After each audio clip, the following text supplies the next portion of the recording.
The fluorescent lights of the grocery store buzzed overhead like trapped insects, casting everything in a sickly yellow glow that made the wilted lettuce look even more depressing. I stood in the produce section, fingers hovering over bruised apples, calculating whether I could afford the organic ones, or if I'd have to settle for the conventional.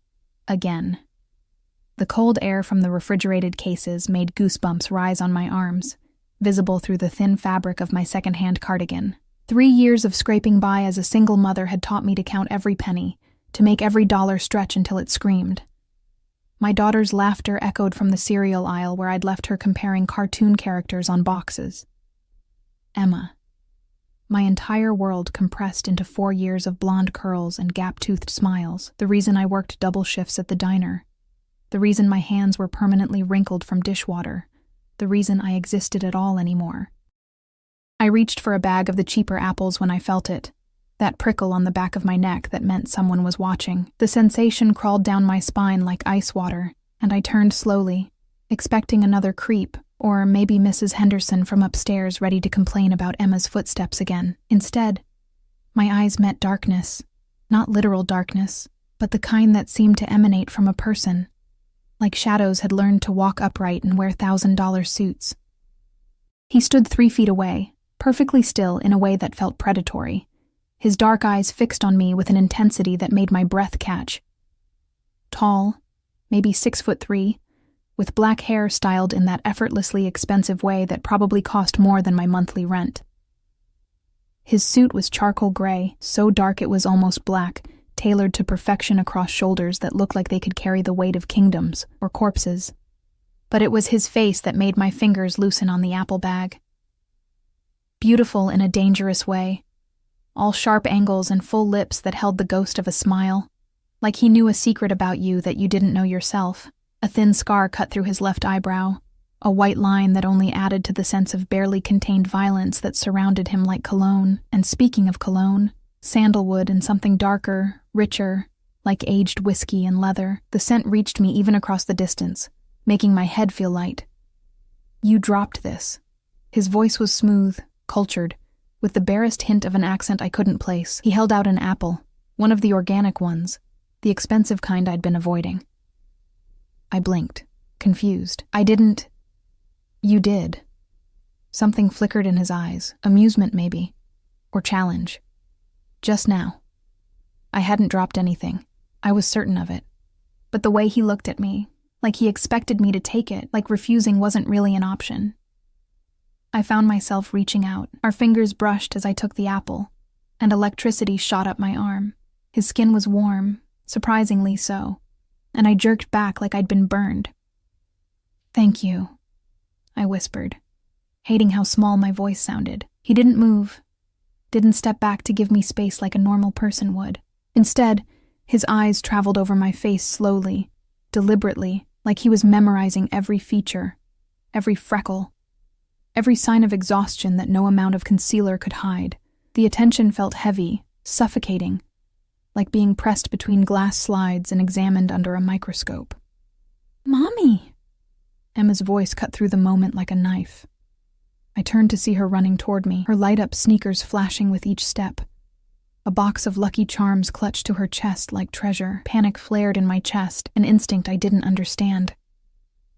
I moved quickly, positioning myself between Emma and the stranger, my body becoming a shield. When I glanced back, expecting him to still be there, the space was empty. He'd vanished like smoke, like he'd never existed at all, except the apple in my hand was real, solid, expensive. And in the distance, near the store entrance, I caught a glimpse of him sliding into the back of a black SUV with tinted windows. A man in a dark suit held the door for him. Security, my brain supplied, though I didn't know how I knew that. The vehicle pulled away smoothly, silently, like a shark gliding through dark water. "Mommy, can we get these?" Emma tugged on my cardigan, oblivious to the way my heart was trying to hammer through my ribs. "Sure, baby." I set the organic apple back on the pile with shaking hands, grabbing the cheap ones instead. "Let's just get what we came for and go home." But as we made our way through the checkout line, I couldn't shake the feeling of being watched, and when I pushed our cart into the parking lot, I saw it. The same black SUV, idling 3 rows away, just sitting there, waiting. I loaded our groceries into my beat-up Honda Civic as quickly as possible, my hands fumbling with the bags.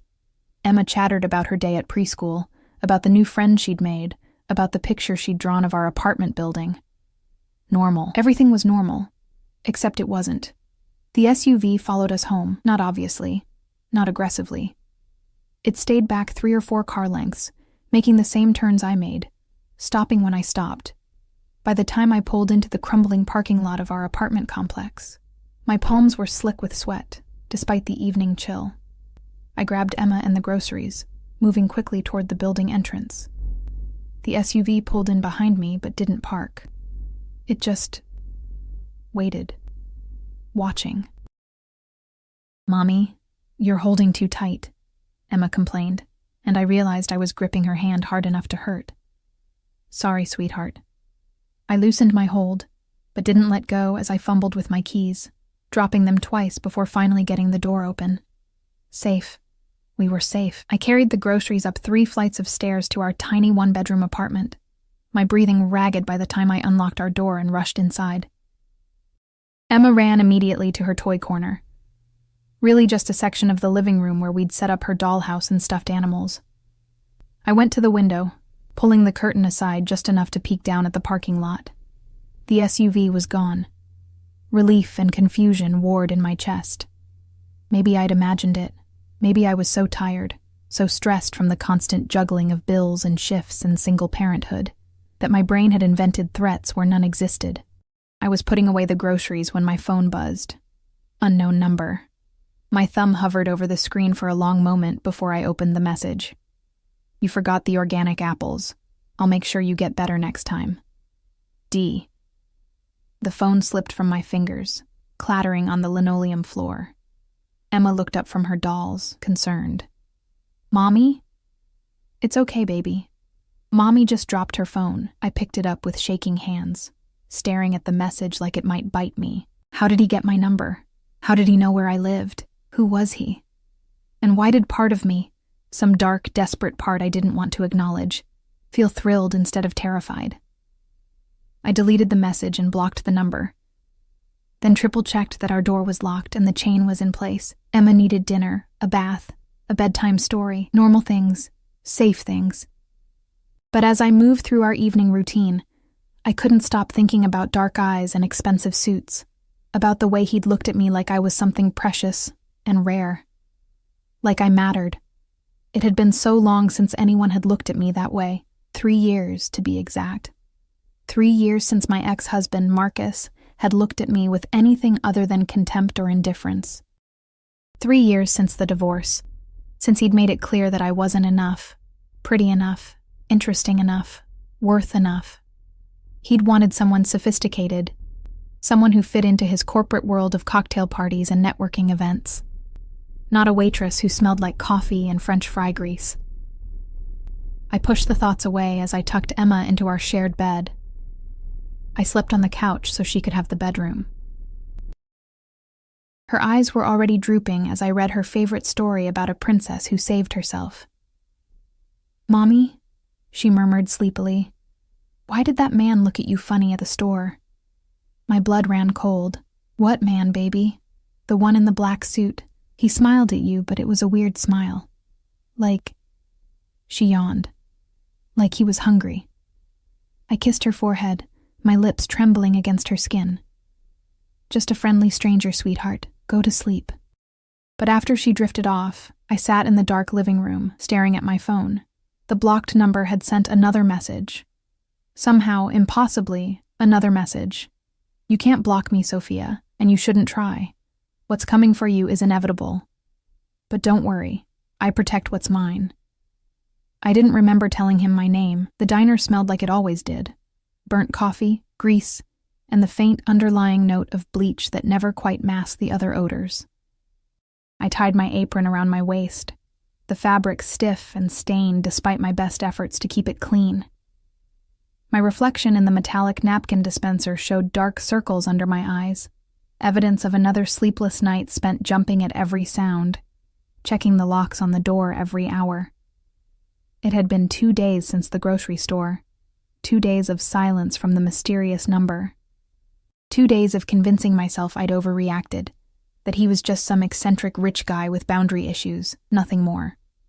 "Table 4 needs a refill, Soph," Rita called from behind the counter, her cigarette-roughened voice cutting through my thoughts. She was 50-something, had worked at Mel's Diner for 20 years, and had the kind of world-weary wisdom that came from seeing everything twice. I grabbed the coffee pot and made my rounds, smiling automatically at the regulars. Mr. Peterson with his crossword puzzle, the construction crew from the site down the street, the college students nursing hangovers over hash browns. My feet ached in my worn sneakers, and my lower back had that familiar throb that meant I'd need to ice it tonight. This was my life. Small, contained, safe.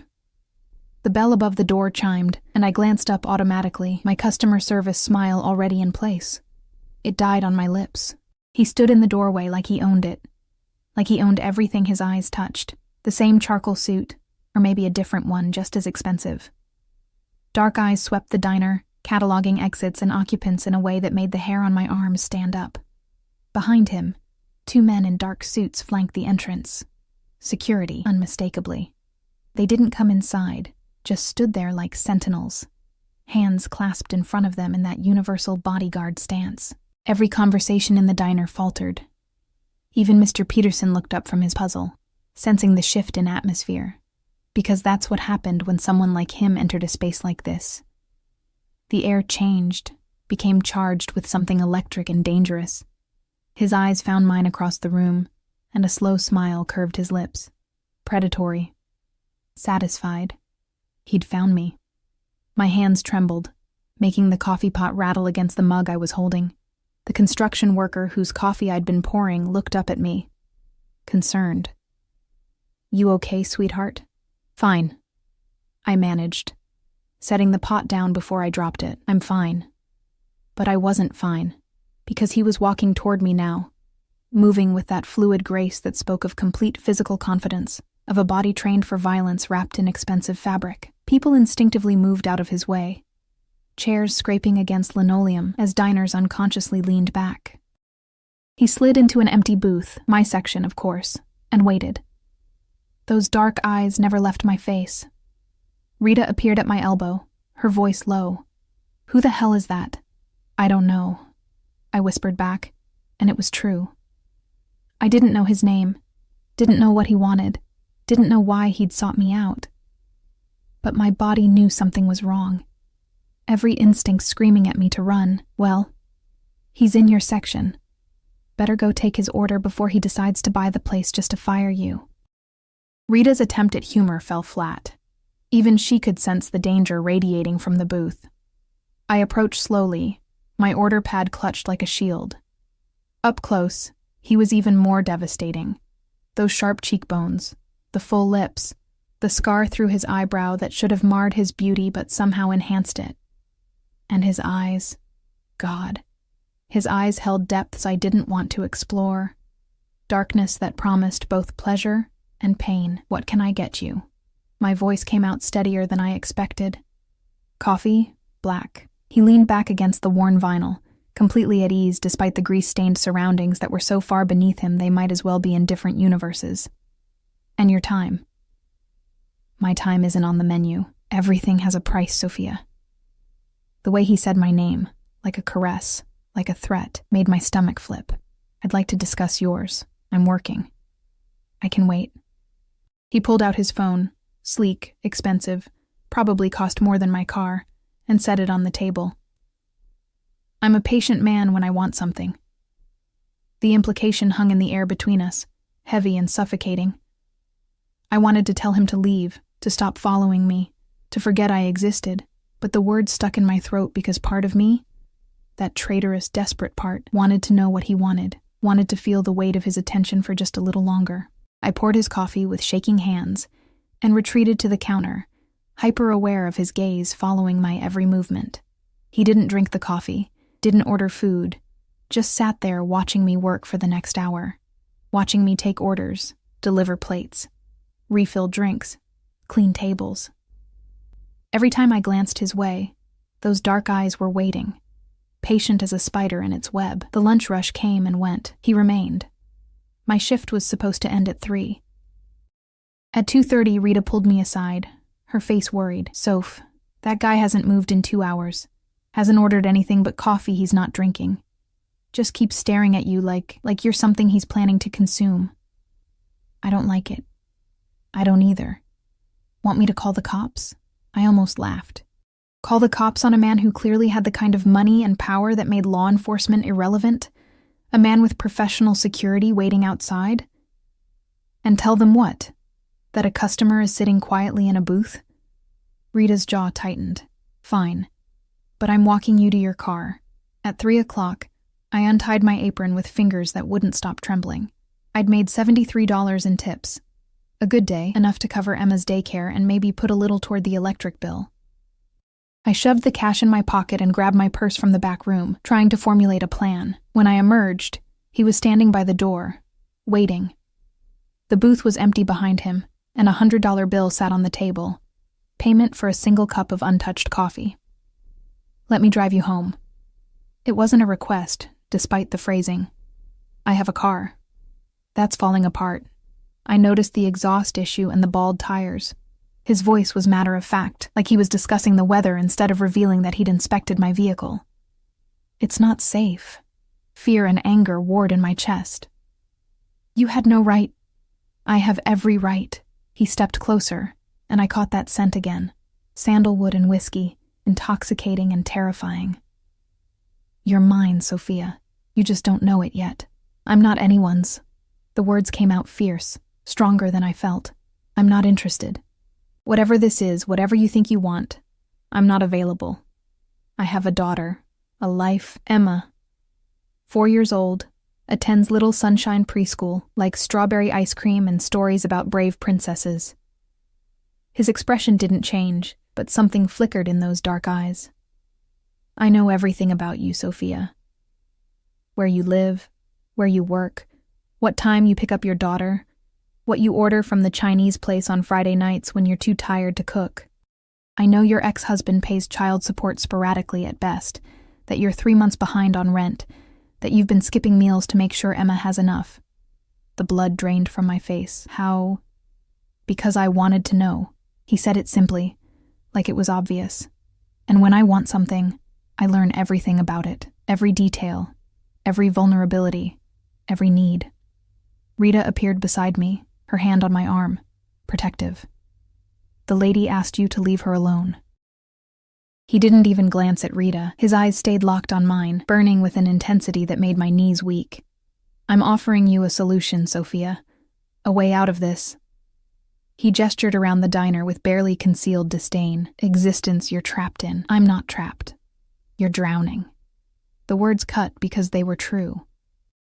Working yourself to death for pennies, watching your daughter grow up in poverty, knowing that one medical emergency, one car breakdown, one missed shift could destroy what little stability you've built. That's not living. That's surviving. Tears burned behind my eyes, but I refused to let them fall. "What do you want from me? Have dinner with me. Tonight. Hear what I have to offer." And if I say no? Something dangerous flickered across his face, there and gone so quickly I almost missed it. "You won't." He was right, and we both knew it. Because I was desperate, because I was tired, because some dark part of me wanted to know what it felt like to be wanted by someone who looked at me like I was the most important thing in his world. "One dinner," I heard myself say. "That's all." His smile was triumphant, predatory. "I'll pick you up at 7. Wear something nice. I'll have options sent to your apartment within the hour. I can dress myself, Sophia." He reached out, his fingers brushing my cheek so gently it felt like a contradiction to the danger rolling off him in waves. "Let me take care of you. It's what I do." Then he was gone, moving through the door with his security falling into step behind him. Through the grimy window, I watched the black SUV pull away, leaving me standing in the middle of the diner with my heart racing and my world tilting on its axis. "Girl," Rita breathed beside me. What the hell just happened? I didn't have an answer, but when I got home 2 hours later, there were 3 garment bags hanging on my apartment door, each containing a dress that probably cost more than I made in 6 months. Silk and satin in jewel tones, labels I recognized from magazines I couldn't afford to buy, and tucked inside the first bag, a note in strong, angular handwriting. The emerald green. It matches your eyes. Dante Dante. Finally, a name for the danger that had walked into my life and refused to leave. I should have thrown the dresses away. Should have called the police, gotten a restraining order, protected myself and my daughter from whatever this was. Instead, I hung the emerald dress on my bedroom door and stared at it for an hour, imagining what it would feel like to be someone else for one night. Someone wanted, someone valued, someone who mattered. Emma's daycare teacher had agreed to let her stay late for pizza night, $20 extra I couldn't afford, but would pay anyway. At 6:30, I stood in my tiny bathroom, staring at my reflection. The dress fit perfectly, hugging curves I'd forgotten I had, making my pale skin glow and my eyes look impossibly green. I'd done my makeup carefully, using the expensive products that had arrived with the dresses, foundation that actually matched my skin tone, mascara that didn't clump, lipstick in a shade called Blood Rose. I looked like someone else, someone who belonged in Dante's world. At exactly 7 o'clock, there was a knock on my door. Not the buzzer from downstairs. A knock on my actual door, which meant he'd gotten past the building's security. Of course he had. I opened it and forgot how to breathe. Dante stood in my doorway wearing a black suit that probably cost more than my yearly salary. His dark hair swept back to reveal that perfect, dangerous face, but it wasn't the suit or the face that made my breath catch. It was the way he looked at me, like I was a revelation, like I'd just answered a question he'd been asking his entire life. "Beautiful," he murmured, his voice rougher than before. His eyes traveled down the emerald dress, slow and possessive, leaving heat in their wake. I knew that color would be perfect. "How did you get up here?" My voice came out breathy, uncertain. "The building has security that can be bypassed with the right motivation." He held out his hand, palm up, waiting. "Shall we?" I glanced back at my apartment. Small, shabby, but mine. Safe. The smart thing would be to close the door, call the police, pretend this night had never started. But I'd stopped doing the smart thing the moment I'd put on this dress.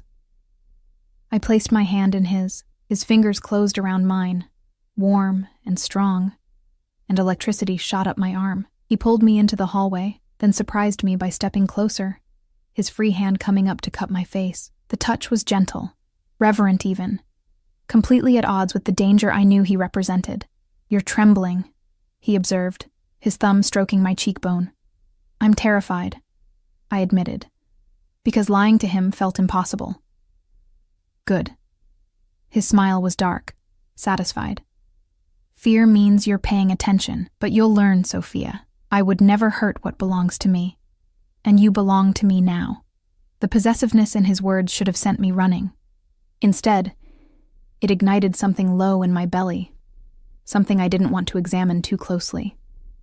He led me downstairs, his hand never leaving mine, his body positioned slightly in front of mine in a way that felt protective. The black SUV waited at the curb, idling, with the same security personnel from the diner. One of them, tall, broad-shouldered, with a scar down his jaw, opened the back door. "This is Marco," Dante said as he helped me inside. "He's been with me for 10 years. You can trust him with your life."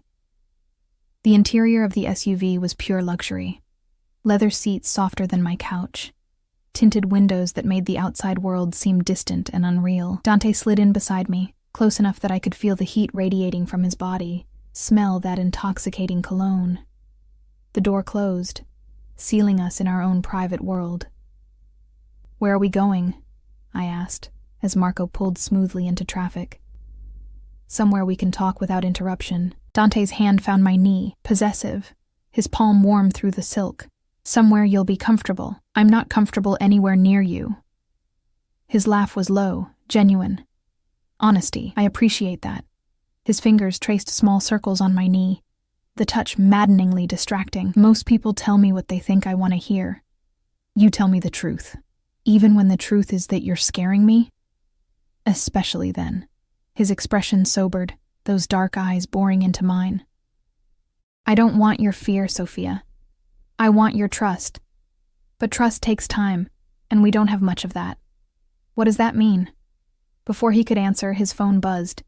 He glanced at it, his jaw tightening, and something dangerous flickered across his face. Excuse me. He answered in rapid Italian, his voice hard and commanding in a way that made my stomach clench. Whatever he was discussing, it wasn't good. He ended the call and returned his attention to me, but the warmth had been replaced by something colder, more calculating. Change of plans. We're going to my estate instead of the restaurant. Your estate? It's more private, more secure.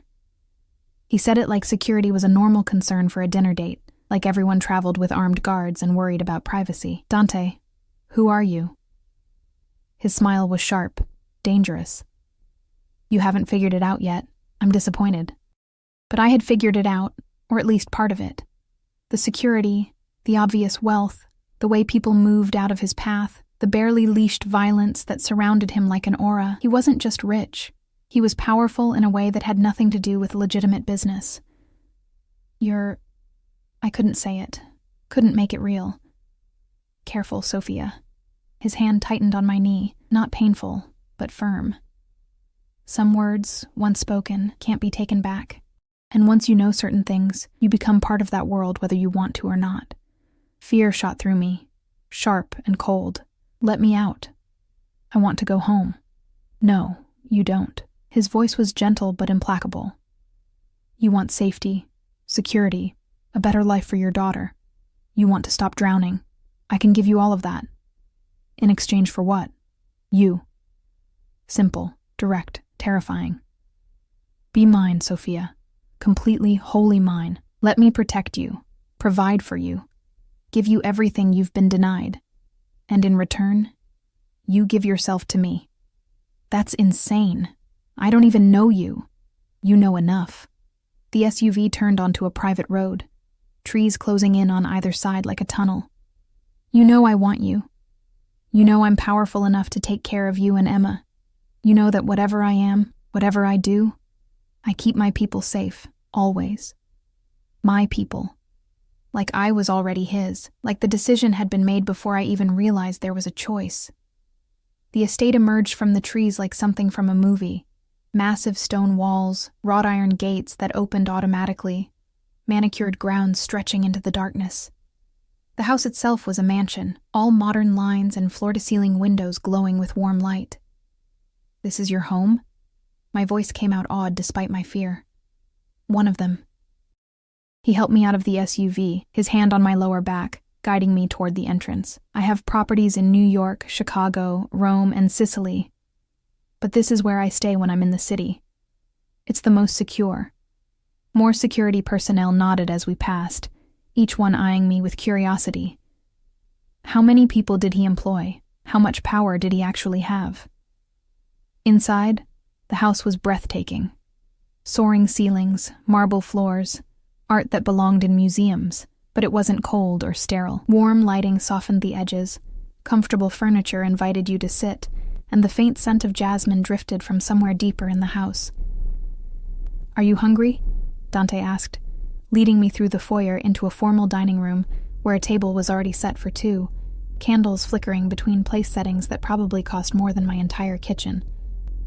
I don't understand. I stopped in the doorway, overwhelmed. Why me? I'm nobody. I work in a diner, I live in a falling-apart apartment, I'm a single mother barely keeping her head above water. You could have anyone. Models, actresses, women who actually belong in places like this. Why are you doing this? Dante turned to face me fully, and the intensity in his eyes stole my breath. You want the truth? 3 months ago I saw you at that diner. You were arguing with a customer who'd left you a religious pamphlet instead of a tip, and you were so angry you were shaking, but you didn't cry. Didn't back down. You stood your ground even though you were exhausted and hungry and barely holding it together. And I thought, that's strength. Real strength. Not the performance everyone around me puts on. He stepped closer, his hand coming up to tuck a strand of hair behind my ear. Then I watched you walk to your car, counting your tips, and I saw you set aside half before you'd even left the parking lot. For Emma, I learned later. You always put her first. even when it means you go without. And I knew. I had to have you. Had to know what it felt like to be protected by someone like you, to be chosen by someone who doesn't choose easily. That's crazy, but my voice lacked conviction, because his words touched something deep inside me, some desperate need to be seen, to be valued, maybe. His smile was crooked, almost boyish, but crazy is what I do best. Now have dinner with me. Let me tell you what I'm offering, and then you can decide. We sat at opposite ends of the long table, an expanse of polished wood between us. Staff I hadn't seen appeared with plates, filet mignon, roasted vegetables, risotto that smelled like heaven, wine in crystal glasses that caught the candlelight. I picked at the food, too nervous to eat properly, while Dante watched me with those dark, calculating eyes. Your ex-husband, he said suddenly. Marcus Reynolds, director of operations at Thornton Industries. Married his secretary 6 months after your divorce was finalized. My fork clattered against the plate. How do you? I know everything about everyone who touches your life. He cut into his steak with precise movements, including the fact that he hasn't paid child support in 3 months and has filed to reduce his obligations. He claims his new wife is pregnant, and he needs the money for his real family. Rage and humiliation burned through me. I'd known Marcus was behind on payments, but the pregnancy, the real family comment, that was new. Fresh wounds opened, bleeding shame. I can make him pay, Dante continued, his voice casual but his eyes hard.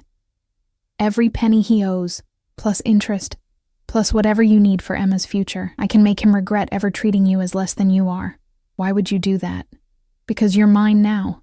He said it like it was obvious, like my belonging to him was simply fact. And no one hurts what's mine without consequences. I haven't agreed to anything, haven't you? He set down his knife and fork, leaning back in his chair. You put on the dress I sent. You got in my car. You're sitting in my home, listening to my offer. You've already said yes, Sophia. You just haven't admitted it yet. Heat flooded my face because he was right. Every step of the way I'd chosen to move forward, to see where this led. Even now, with fear coursing through my veins, I wasn't demanding to leave. What exactly are you offering? My voice came out quieter than intended. Marriage. The word hung in the air between us, heavy and impossible. Marry me, Sophia. Be my wife in every way that matters. And in return, I'll give you security, protection, wealth. Emma will have the best schools, the best opportunities. You'll never worry about money again, never feel invisible or worthless. You'll be the most important person in my world. That's insane. I pushed back from the table, standing on shaking legs. You don't marry someone you just met. You don't marry someone because you watch them count tips in a parking lot. That's not how real life works. In my world, it is. He stood too, moving around the table with that predatory grace. In my world, you see what you want, and you take it. You eliminate obstacles, you protect your assets, you build empires. And you? You're going to be my empire, Sophia. My queen, my everything. He was close now, too close, his hand coming up to cup my face. His thumb brushed across my lower lip, and I felt the touch everywhere, heat pooling low in my belly. 1 year, he murmured, his voice dropping to something dark and persuasive. Give me 1 year as my wife. If you're miserable, if you hate every moment, I'll let you go with enough money to start fresh anywhere you want. But if you stay, his eyes burned into mine. If you choose me, I'll spend every day proving I was worth the risk. And if I say no right now, something dangerous flickered across his face. Then I'll take you home, and you'll go back to your life. But Marcus will still file to reduce child support. Your landlord will still expect the 3 months back rent. Your car will still break down, and eventually you'll drown. He leaned closer, his lips nearly brushing my ear. I'm offering you a life raft, Sophia. Take it. My phone buzzed in the small clutch I'd brought, the only one I owned, a cheap thing I'd bought at Target. I pulled it out with shaking hands. A text from Emma's daycare. Hi, Sophia. Emma is asking when you'll pick her up. Pizza night ends at 8. Please confirm. I glanced at the ornate clock on the mantel. 7:45. In my old life, I'd be rushing to get her. worried about the late fee, stressed about bedtime. In this potential new life, I can have Emma brought here, Dante said, reading my expression. My staff can prepare a room for her. Anything she needs. You can see her, tuck her in, be the mother you've always been. But you don't have to do it alone anymore. Tears burned my eyes. This is too much. Too fast. Life-changing decisions usually are. His hand slid down to my neck, possessive, his thumb stroking my pulse point, but sometimes fast is necessary. Sometimes you have to jump before you can talk yourself out of it, so jump, Sophia. Jump. And I'll catch you. I stood in Dante's palatial dining room, my phone clutched in trembling hands, the weight of an impossible decision pressing down on my chest like a physical force. Every rational thought screamed at me to run, to grab Emma and disappear, to protect us from whatever darkness surrounded this beautiful, dangerous man. But rationality had never paid my rent. It had never filled Emma's belly or kept the lights on or fixed my dying car. I need to see her, I whispered. Before I decide anything, I need to see my daughter. Dante's expression softened, the first genuine tenderness I'd seen from him. Of course. He pulled out his phone, speaking rapid instructions in Italian. Then to me, Marco will bring her here within 20 minutes. The daycare will be compensated for any inconvenience. You can't just... I can. And I did. His hand found the small of my back, guiding me toward a sitting room off the main hallway. Sophia, the sooner you accept what I'm capable of, the easier this transition will be. I have resources, connections, power. I use them to take care of what's mine. I'm not yours yet. His smile was predatory. Yet. I like that you're already thinking in those terms. The sitting room was smaller, more intimate than the cavernous spaces we'd passed through. A fireplace crackled with real flames, casting dancing shadows across leather furniture and built-in bookshelves. Floor-to-ceiling windows looked out over the grounds, now illuminated by security lights that made the manicured lawns glow an otherworldly green. Dante poured amber liquid from a crystal decanter into 2 glasses. Whiskey. Single malt, aged 25 years. It'll help with the nerves. I shouldn't drink if Emma's coming. 1 glass won't impair you. He pressed it into my hand, his fingers lingering over mine. And you need something to take the edge off before I tell you the rest. The rest? My stomach dropped. What rest? He settled onto the leather couch, patting the space beside him. When I didn't move, something flickered in his eyes, amusement mixed with impatience. Sit, Sophia. I don't bite. Not unless you ask me to. Heat flooded my face, but I sat, keeping as much distance between us as the couch allowed. The whiskey burned going down, warming my chest, loosening the knot of anxiety slightly. Your ex-husband, Dante began, swirling his own glass, is more than just a deadbeat father. He's embezzling from Thornton Industries. Has been for 18 months. Small amounts at first, then larger sums as he got confident. He's funneling money through shell corporations to fund his new lifestyle. The house in the suburbs, the luxury cars, the country club membership. I stared at him, the whiskey forgotten. How do you know this? Because I make it my business to know things. His voice was matter of fact, like financial crimes were dinner conversation. And because Marcus made a critical mistake 3 months ago, he started laundering some of that money through a construction company that's under my protection. He didn't know it, of course. Thought he was being clever, diversifying his criminal portfolio. Under your protection, I repeated slowly. Meaning they pay me for the privilege of operating in this city without interference. It's a mutually beneficial arrangement. He took a sip of whiskey, his eyes never leaving my face. When I discovered Marcus's connection to you, I had my people dig deeper. The embezzlement, the fraud, the fact that he's planning to leave the country with his pregnant wife in 6 months to avoid prosecution when Thornton's auditors inevitably discover what he's done. He's going to abandon Emma permanently, Sophia. Run to the Cayman Islands and never look back. The room spun. I set down the whiskey glass before I dropped it, my hands shaking too badly to hold anything. You're lying. I never lie. He shifted closer, his hand coming to rest on my knee. That same possessive touch from the car. I manipulate, I threaten, I destroy. But I don't lie, especially not to you. Marcus is a coward and a thief, and he's going to leave you holding the bag for his crimes if someone doesn't stop him. Someone like you. Exactly like me. His smile was sharp. Marry me, and I'll make sure Marcus pays for everything he's done. The embezzlement will be discovered. The evidence will be irrefutable, and he'll spend the next decade in federal prison. His new wife will divorce him. His assets will be seized, and Emma will never have to see his face again. Or... He paused, letting the alternative hang in the air. You can say no, and I'll let nature take its course. Marcus will disappear. Emma will grow up wondering why her father abandoned her, and you'll spend years trying to explain something you don't understand yourself. That's blackmail. That's reality. His voice hardened. I'm not a good man, Sophia. I've never pretended to be. I've killed people, destroyed lives, built my empire on blood and fear. But I protect what's mine with everything I have. Choose me, and you'll never have to worry about anyone hurting you or Emma again. Choose your pride, your independence, your moral high ground, and you'll watch everything you love crumble. Before I could respond, there was a knock on the door.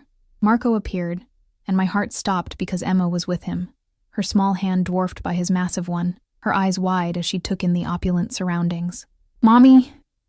She ran to me, and I caught her, pulling her into my lap, breathing in the familiar scent of her strawberry shampoo and the pizza sauce on her shirt. Hi, baby.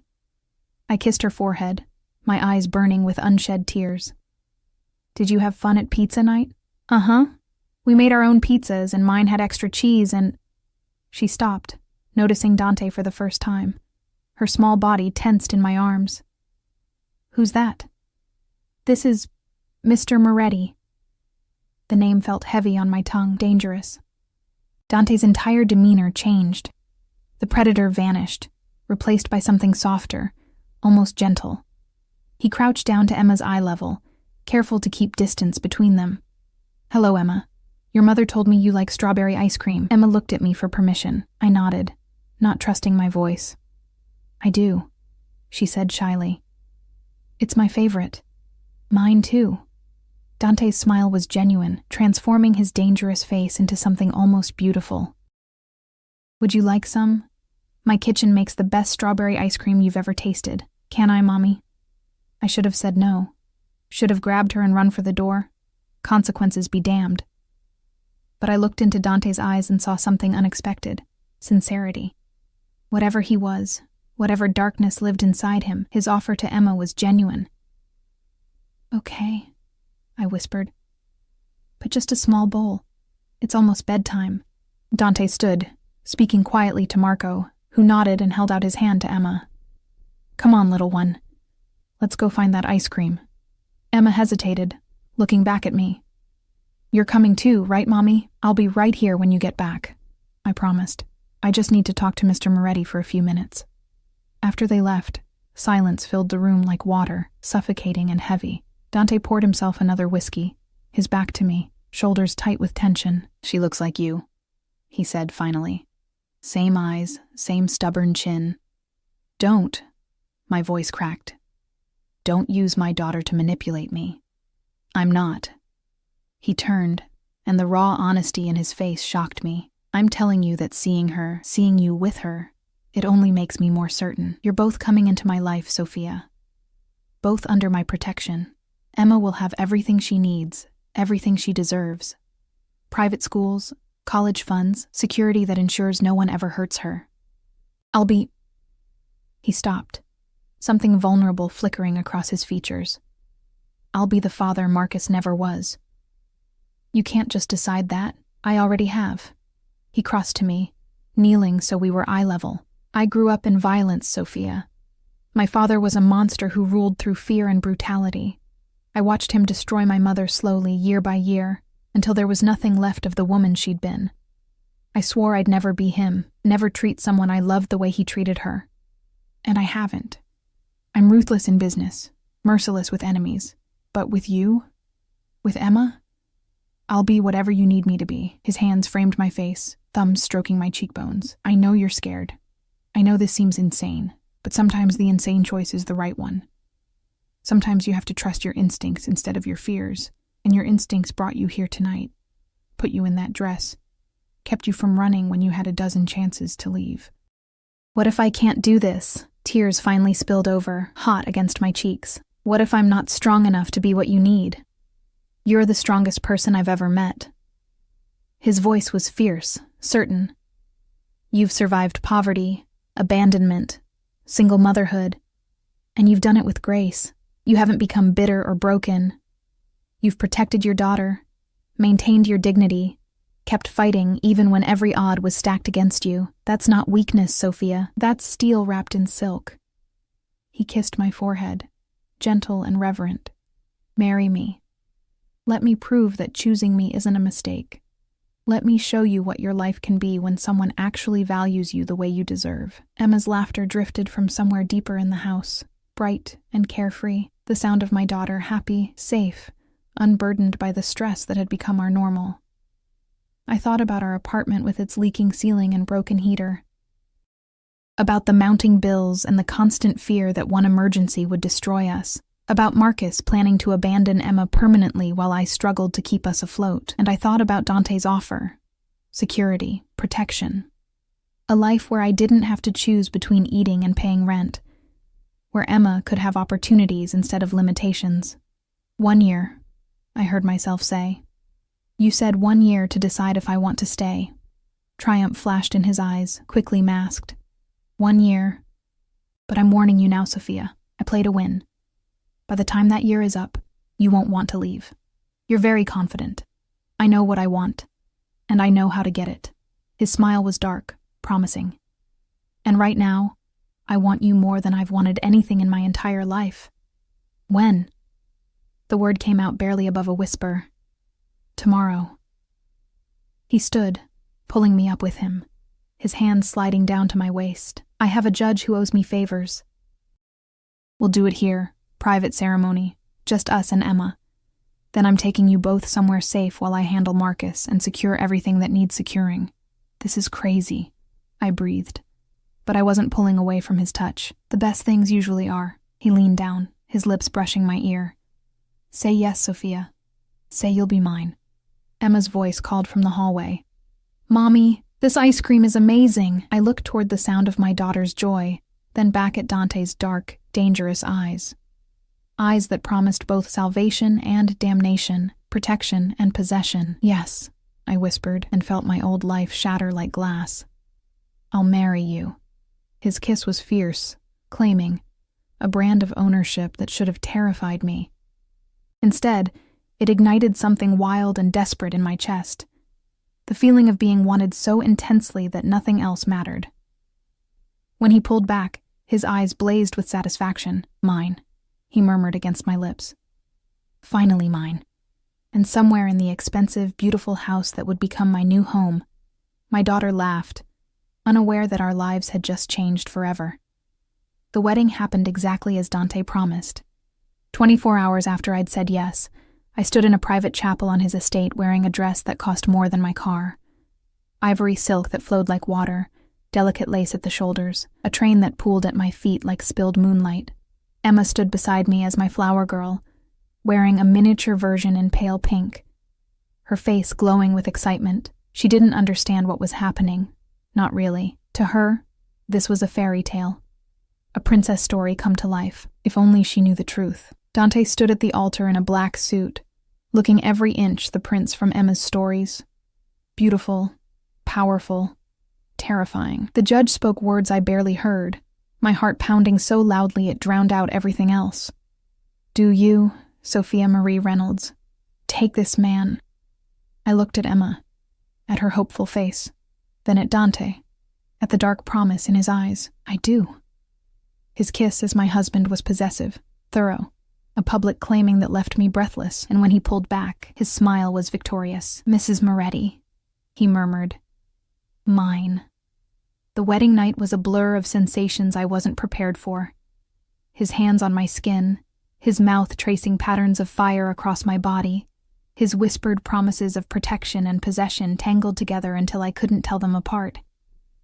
He was gentle but demanding, patient but intense, giving me pleasure I didn't know existed while taking everything I had to offer. And in the morning, when I woke in silk sheets with his arm heavy across my waist, I realized the truth. I'd married a monster, but maybe, just maybe, he was my monster now. 3 weeks into my marriage, I discovered what it truly meant to belong to Dante Moretti. The revelation came on a Tuesday morning, crisp autumn air filtering through the floor-to-ceiling windows of our bedroom. No, his bedroom that I now shared. Emma had already left for her new private school, driven by Marco in an armored vehicle that cost more than my childhood home. I stood at the window in a silk robe, watching the gardeners tend to roses I'd never be allowed to touch myself, when Dante's phone rang. He answered in Italian, his voice dropping to that dangerous register I'd learned meant business. Real business. The kind that left bodies in shallow graves. I shouldn't have understood. But 3 weeks of immersion had taught me enough Italian to catch the important words. Traditore, traitor, esempio, example, familia, family. When he ended the call, his eyes found mine in the reflection of the window. You're learning the language. It wasn't a question. Hard not to when everyone around me speaks it. I turned to face him, my heart hammering. What's happening? Someone betrayed me. He stood from the bed, magnificent and terrifying in nothing but black silk pajama pants, his chest bare and marked with scars I'd traced in the darkness. Someone thought they could steal from my operations and disappear before I noticed. And I noticed. His smile was cold. They'll be dealt with by noon. Dealt with. The euphemism sat heavy between us. You mean killed. I mean dealt with. He crossed to me, his hands settling on my hips, pulling me against his body. This is my world, Sophia, the world you married into. I warned you I wasn't a good man. I know. And I did. 3 weeks had shown me exactly what kind of man Dante was. Ruthless in business, protective to the point of obsession with Emma and me, capable of both tenderness and violence in equal measure, but knowing and seeing are different things. Then don't see. His lips brushed my temple. Stay in this house. Focus on Emma. Enjoy the life I've given you. Let me handle the darkness. It was a tempting offer. To retreat into the gilded cage he'd built. To pretend the blood on his hands didn't exist. But I'd learned something else in 3 weeks. I was stronger than I'd believed. Strong enough to face the truth. What happened to Marcus? The question had been burning in my throat since the wedding. You said you'd handle him. Dante's expression shifted, satisfaction replacing the coldness. He was arrested yesterday. Federal agents raided his home at dawn, seized his computers, his files, everything. The evidence of embezzlement is irrefutable. He's looking at 15 to 20 years. Relief and something darker, vindication, flooded through me. And his wife? Filed for divorce within 6 hours. Apparently her love couldn't survive the loss of his stolen fortune. His hand came up to cup my face. Emma will never have to see him again. He has no rights, no claims. She's yours completely now. Ours, he corrected, and the possessiveness in the word made my stomach flip. Why? I whispered. Why do all of this for us? You could have any woman, someone from your world who understands this life. Why choose a broke waitress with a kid? Because you're real. His thumb traced my lower lip. Everyone in my world wears masks, plays games, shows me the face they think I want to see. But you? You've been honest from the beginning. You told me you were terrified. You admitted you were only agreeing because you were desperate. You didn't pretend to love me or even like me. That honesty is worth more than any dowry, any connection, any strategic alliance. He kissed me, slow and deep, tasting of coffee and possession. And because when I first saw you, exhausted and fighting for your dignity in that diner, I recognized something. A survivor. Someone who'd been through hell and refused to break. I wanted that strength for myself. Wanted to protect it, own it, keep it safe from a world that would destroy it. That's not love. But my voice lacked conviction because his words touched something deep inside me. Some desperate need to be seen and valued. Not yet. His smile was dark, confident. But it will be. I told you, Sophia. I play to win, and I'm going to make you love me if it's the last thing I do." A knock on the door interrupted us. Marco's voice, carefully neutral. "Boss, we have a situation." Dante's jaw tightened. "Give me 5 minutes." After Marco's footsteps retreated, Dante turned back to me, his expression serious. "I need to handle something. Stay in the house today. Don't go anywhere without Marco or one of my other men. Understood?" Fear prickled down my spine. "Why? What's wrong?" "Nothing you need to worry about." He kissed my forehead. "Just a loose end from the past trying to cause problems. I'll handle it." But the tension in his shoulders told me it was more than a loose end. This was dangerous, even for him. He dressed quickly, black suit, shoulder holster I'd learned to pretend I didn't see. The transformation from my husband to something darker and more lethal happening in minutes. At the door, he paused, looking back at me with an expression I couldn't read. "If something happens," he started. "Don't." I crossed to him, surprising myself with my boldness. "Don't say goodbye like you're not coming back." His smile was genuine, tender. "There she is, my fierce wife." He pulled me close, breathing in the scent of my hair. "I'll be back by dinner. And Sophia?" I meant what I said. "You're mine. Nothing and no one will ever change that." Then he was gone, and I was alone in the massive house with only my fears for company. The day crawled by with agonizing slowness. I tried to distract myself, helped Emma with homework when she returned from school, played dolls in the elaborate playroom Dante had created for her, attempted to read in the library. But my mind kept circling back to Dante, to the danger he'd walked into, to the very real possibility that he might not come home, and the terrifying realization that the thought of losing him made my chest ache. Somewhere in the past 3 weeks, he'd become more than my ticket to security, more than the monster I'd married out of desperation. He'd become something I wasn't ready to name. At 6 o'clock, Marco appeared in the doorway, his expression grim. "Mrs. Moretti, I need you and Emma to come with me." Ice flooded my veins. "Why? Where's Dante?" "There's been an incident. The boss wants you somewhere more secure until it's resolved." "What kind of incident?" "The kind I can't discuss." His hand went to his weapon, a gesture that terrified me more than his words. "Please, ma'am. We need to move now." I grabbed Emma, who sensed the tension and clung to me, her small body trembling. Marco led us through the house to a garage I hadn't known existed, filled with vehicles that ranged from luxury sedans to armored SUVs. He ushered us into one of the latter, and 2 more security personnel climbed into the front seats. "Where are we going?" I demanded as the vehicle pulled out.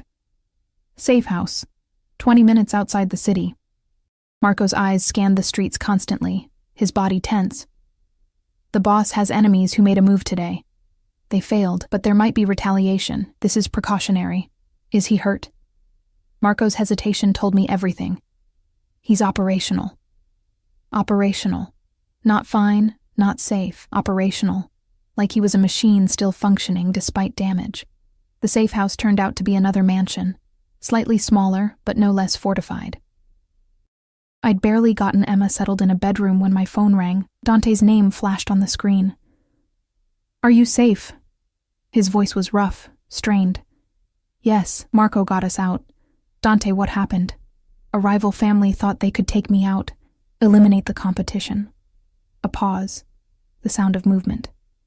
"They were wrong, but it was closer than I'd like." "Are you hurt?" "Nothing that won't heal." Another pause. "I need you to stay there tonight. I have to finish cleaning up this mess, make sure there are no more threats. But Sophia, I need you to know, if something had happened to me today, everything would have gone to you and Emma. The houses, the money, the legitimate businesses. You would have been protected, provided for. Always." Tears burned my eyes. "Don't talk like that. I'm a realist. In my world, death is always one mistake away." His voice softened. "But knowing you and Emma are safe, that you're mine to protect, it makes me more careful, makes me want to survive every fight, every threat, every enemy, because I have something worth coming home to now. Dante." My voice cracked. "I love you, Sophia." The words fell between us like stones into still water, creating ripples I felt in my chest. I know it's too soon. I know you married me for security, not affection, but I need you to know. I love you. I love Emma. You're my family now, and I protect my family with everything I have. The words stuck in my throat, too big and terrifying to release. You don't have to say it back. He sounded almost gentle, but I needed you to know, in case... Stop. I sat on the edge of the bed, my free hand pressed to my chest where my heart threatened to burst through.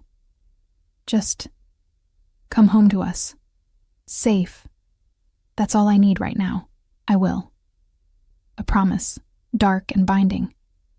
I always will. He ended the call, leaving me alone with Emma's soft breathing from the next room and the weight of his confession pressing down on my shoulders. I love you. 3 words that changed everything. 3 words that made me realize I'd been lying to myself for weeks. Because somewhere between the grocery store and the wedding, between fear and fascination, between desperation and desire, I'd started falling for the monster who'd claimed me.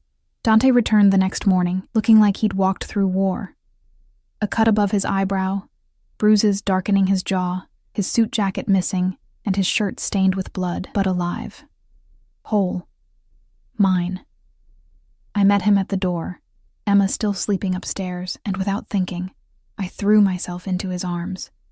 He caught me, always caught me, his grip tight enough to bruise. I was so scared, I whispered against his neck. I know. His hand stroked my hair, soothing. But I told you. I always come back.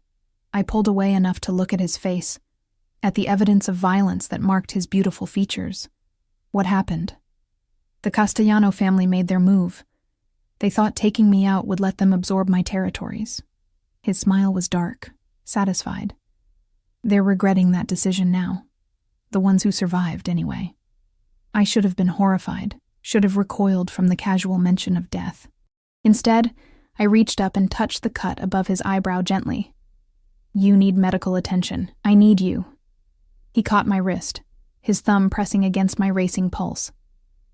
I need to know you're real, that this isn't something that's going to disappear.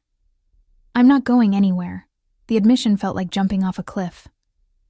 You were right, Dante. About me already choosing you. I've been choosing you every day since I said yes. I just wasn't ready to admit it. His eyes blazed. Say it. Fear tried to choke the words, but I pushed through it. I think I'm falling in love with you. Not with the money or the security, but with you. The man who sends my daughter to the best school but makes sure her lunch includes her favorite cookies. The man who holds me at night like I'm precious. The man who's terrifying and gentle in equal measure. That's who I'm falling for. His kiss was desperate, claiming, pouring 3 weeks of restrained emotion into one moment. When he pulled back, his forehead rested against mine, his breathing ragged. You're mine, he murmured. Say it. I'm yours. And meaning it, finally meaning it completely. We both are, Emma and me. Your family. Something fierce and possessive flashed across his face. My family, he repeated. Mine to protect, mine to provide for, mine to love. His hand slid to my stomach, spreading wide and warm. And maybe someday, we'll make this family bigger, give Emma a sibling, build something that belongs to us, alone. The image sent heat flooding through me. Children with Dante's dark eyes and my stubbornness. A house full of laughter instead of fear. A future I hadn't dared to imagine. Someday. I agreed, and felt the last of my resistance crumble. The year that Dante had promised me passed in a blur of discovery and growth. I learned his world, the territories he controlled, the people who owed him loyalty, the careful balance between legitimate business and the darker operations that funded our life. I learned to navigate the social dynamics of Mafia wives, to hold my own at dinners where every woman was assessing my worth, to stand beside Dante with my head high. Emma thrived, blossoming in her new school, making friends, never once asking about the father who'd abandoned her. She called Dante, Dante at first. Then slowly, naturally, it became Papa. The first time she said it, I watched this powerful, dangerous man's eyes fill with tears. And I learned what it meant to be loved by Dante Moretti, to be cherished and protected and desired with an intensity that should have been suffocating but instead felt like freedom. He kept his promise. I never worried about money, never felt invisible, never doubted my value. When the year mark arrived, he didn't mention it, but I did. "It's been a year," I said one night as we lay in bed, his arm around me, our legs tangled together in the darkness. "I know." His voice was carefully neutral. "Are you leaving?" I rolled to face him, seeing the vulnerability he tried to hide.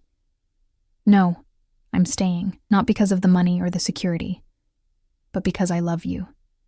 Because you're my husband in every way that matters. Because this is my life now, and I don't want any other." Relief flooded his features. "Thank God," he breathed, pulling me closer. "Because I would have spent the rest of my life convincing you if you'd tried to leave." "I know." I kissed him, pouring a year's worth of emotion into it. "You're very persuasive." His laugh was low, dark. "You have no idea, Mrs. Moretti." 6 months later, I stood in the bathroom of our master suite, staring at a positive pregnancy test with shaking hands. Fear and joy warred in my chest. Fear because bringing a child into Dante's dangerous world felt terrifying. Joy because this baby would be born from love, not desperation. I found him in his office, reviewing reports with that focused intensity that made him so formidable. When he looked up and saw my face, he was on his feet instantly. "What's wrong?" I held out the test, unable to find words. Understanding dawned slowly, followed by an expression of such pure joy it transformed him. "You're pregnant?" "Yes." Tears spilled over. "I know the timing isn't perfect, and your world is dangerous, and—" He crossed to me in 3 strides, his hands framing my face. "It's perfect. You're perfect. This baby, our baby, is perfect." He kissed me, tender and reverent. "I'm going to protect all of you. You, Emma. This baby. Nothing will ever hurt my family, I swear it." And looking into his dark, fierce eyes, I believed him.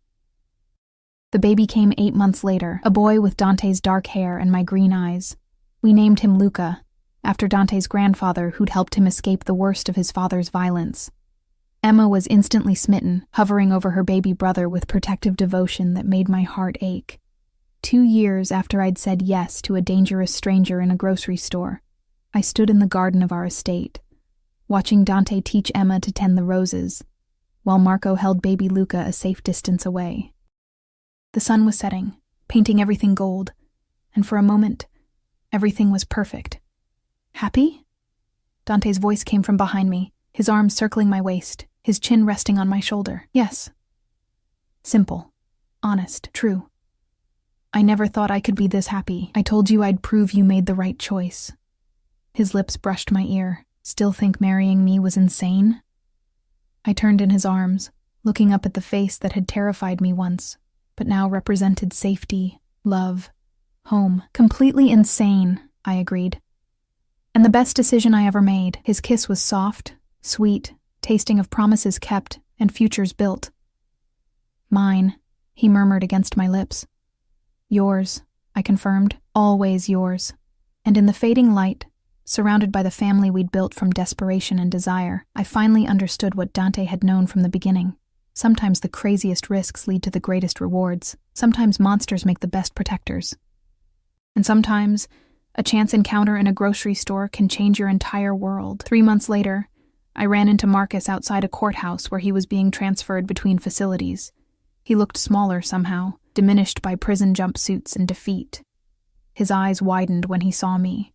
Designer clothes, professional styling, the confidence that came from being loved and valued. "Sophia?" He stumbled over my name, disbelief written across his features. "What are you doing here? Watching justice being served." I kept my voice cold, distant. "How's prison treating you, Marcus?" His face twisted. "You look different. What happened to you?" "I got married." I held up my left hand, showing him the wedding band that probably cost more than he'd embezzled. "To someone who actually values Emma and me." "Married?" He laughed, bitter and sharp. "Who'd want a broke waitress with a kid?" Dante's car pulled up then, the black SUV with tinted windows, Marco at the wheel.